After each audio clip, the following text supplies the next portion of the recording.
Welcome to my channel.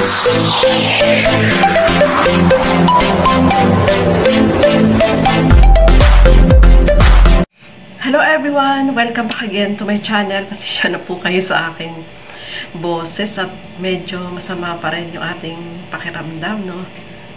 May sipon. Uso talaga yung sipon ngayon. Pero, hindi po hadlang yan para magawa tayo ng reaction video. So, for today's vlog, eto mga kasukay, mga kalingap. Sobrang nakakaawa po yung sitwasyon ng tatay ni Angel, no?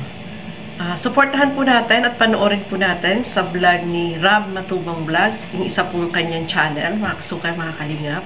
At syempre, panoorin din po natin Bal Santos Matubang, Kalingap Rob, at Edna Vlogs.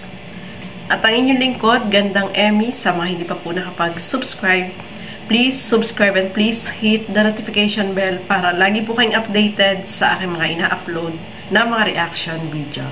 So, eto nga mga kasukay, mga kalingap. Ano ba yung nangyari dito kay tatay, no? Na hindi na siya makakilos at hindi na niya maigalaw yung kanyang katawan. Sobrang nakakaawa po siya, mga kasukay, mga kalingap. Eto, panoorin po natin ang video na ito. Ano po yung pinaka-naramdaman, yung pinakauna? Ulo po sa leg. Ulo at leg mo po, sumasakit po. Ay, batok. Tapos, nag-connection na sa ulo niya. Dito, nagmaga kasi ito.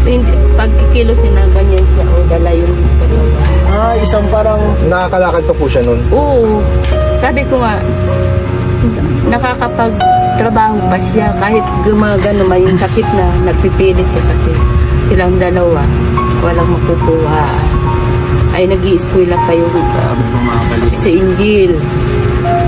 Nag-i-eskwela. Ininda ni tatay yung sakit para po sa kala Angel. Tapos 2 taon. 2 taon. Ngayon 2 taon. Sabi ko nga, pahinga muna 1 taon. Parang hindi pa gumaling siya agad. Nagaling-galing na siya. Inano niya ang trabaho, tinutok niya. May sinabi po ba na yung doktor kung anong kailangan gawin para maging okay si tatay? Wala naman. Walang sinabing pong kailangan gawin. Ano lang po ang sinabi niya po? Ay, masakit. Yung sa CT scan. Ate Bilin, nagpupuran. May ano daw po dyan sa likod niya? May ano po? Bilin. Wala naman siyang nakikita doon sa x-ray. Wala naman yung ano niya dito. Tapos yung dito lang sa liit niya. Ano po yung sinasabing operahan? Ano po yung sinasabing operahan? Kung na-operahan ka agad, hindi lang. Ibig sabihin po na CT scan po siya ng x-ray man. Walang nakitang kahit ano? Nakuhaan siya. Namaga siya para daw nanana. May nana po dito sa ganito. O di yun po yung kailangan. Yun po yung problema doon, yung nana. Ano ning mag-opera. Kaya naman mayo man ikatayan. Sa mga ganyan po, kailan daw po? Saan po yan nakaka-opera ng ganyan? Saan lugar daw po yan? Sa Manila pa po? Ate Bilin. Ang kulubog. Ano? Masakit daw po. Arin. Nagagirot-kiro. Ang arin. Ang bitis po. Malay. Nangalay po. Nangalamba yan. Nangalamba yan. Kaya tayo ko, ang tulog. Parang sa mga litid mo, tatay, ano? Sa tingin ko baka Hindi po kayo nakakaupo. Pinagpapaupuin mo nila. Ano lang siya, nahumiga na. Gatun mo daw ako tumilip. Napapagod siya pang nakaupo.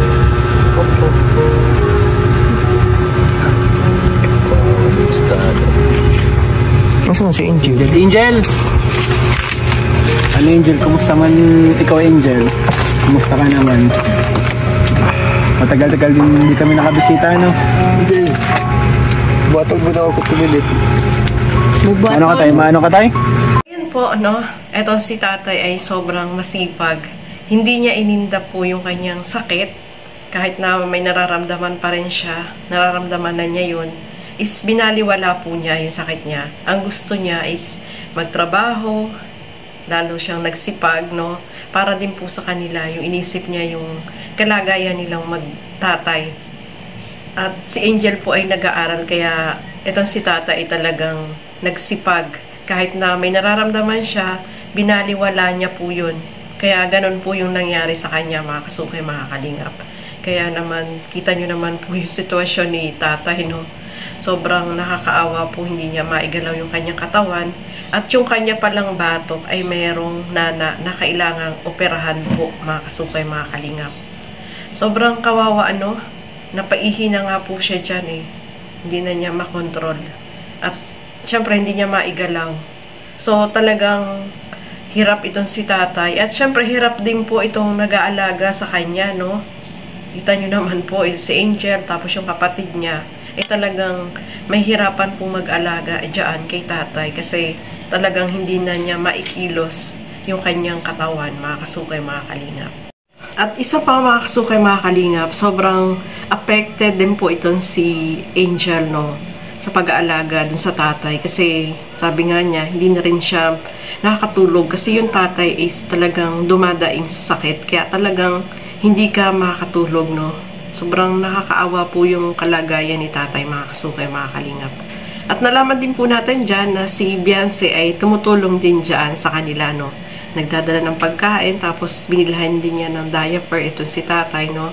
So, nakakatulong din po dyan si Beyonce sa kanila, no. Kaya, nagpapasalamat po sila kay Beyonce dahil natutulungan din po sila, no.